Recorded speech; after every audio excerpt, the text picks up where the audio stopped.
কাৰ্যসূচীৰে ৩৬ সংখ্যক আমি এই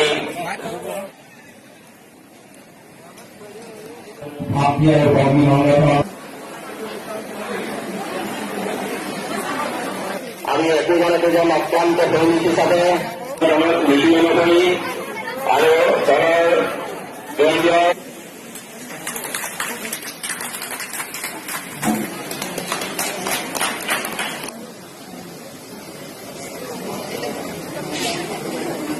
জনাইছো কিয় বিধানসভা সমষ্টি অন্তৰ্গত ডক্টৰ ধীৰেন কলিতা উপস্থিত ডাঙৰীয়া সন্মানীয় সাংবাদিক বন্ধুসকল বানবনে আছে এটা পৰিয়ালৰ দৰে দলটোৰ নিষ্ঠাবান সতীৰ্থ জ্ঞাপন কৰিছো ইতিমধ্যে আপোনাৰ সমাধানৰ চেষ্টা কৰিলেহেঁতেন কিন্তু আজি ভাবুতা নাই যাৰ কাৰণে অসমৰ মানুহৰ জনসংখ্যা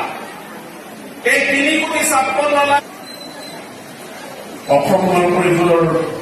ইতিমধ্যে ৩৫ বছৰীয়া পৰিক্ৰমে ৰাষ্ট্ৰীয় দলেৰে আঞ্চলিকতাবাদ আৰু জাতীয়তাবাদৰ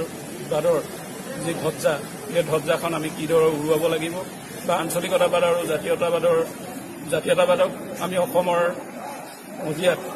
অসমৰ ভেটিত কি ধৰণে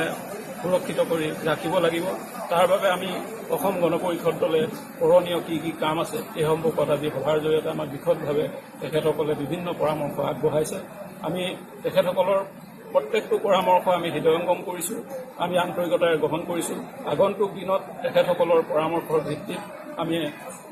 অন্ততঃ আঞ্চলিকতাবাদৰ যিটো অসম গণ পৰিষদ দলৰ যিটো আঞ্চলিকতাবাদী ধাৰা এই ধাৰাটোক আমি অব্যাহত ৰাখিবলৈ চেষ্টা কৰিম যিহেতুকে এটা ৰাজনৈতিক দল এটাৰ প্ৰতিদ্বাৰ্থত ৰাজনৈতিক বা নিৰ্বাচনমুখী চিন্তা চৰ্চা থাকিব গতিকে যদি ভবা যায় যে আজি প্ৰতিষ্ঠা দিৱসৰ জৰিয়তে আগন্তুক যিহেতুকে নিৰ্বাচন মাত্ৰ আৰু 6 মাহ আছে বাকী গতিকে 6 মাহৰ আগত ৰাজনৈতিক দল এটাই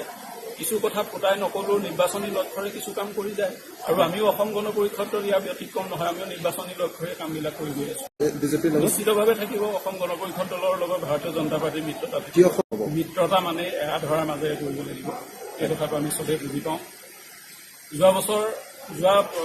যি মানে 2016 চনৰ নিৰ্বাচন অসম গণ পৰিষদ দলক ইয়াত প্ৰাৰ্থিত্ব দিছিল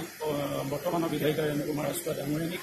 আৰু 21 নিৰ্বাচনটোক লক্ষ্য ৰাখি নিশ্চিতভাৱে কেন্দ্ৰীয় নেতৃত্ব দুয়োটা দলৰ কেন্দ্ৰীয় নেতৃত্বই আলোচনা বিলোচনা কৰিব তেখেতসকলে যাকেই দলৰ টিকেট দিব লাগে বুলি ভাবে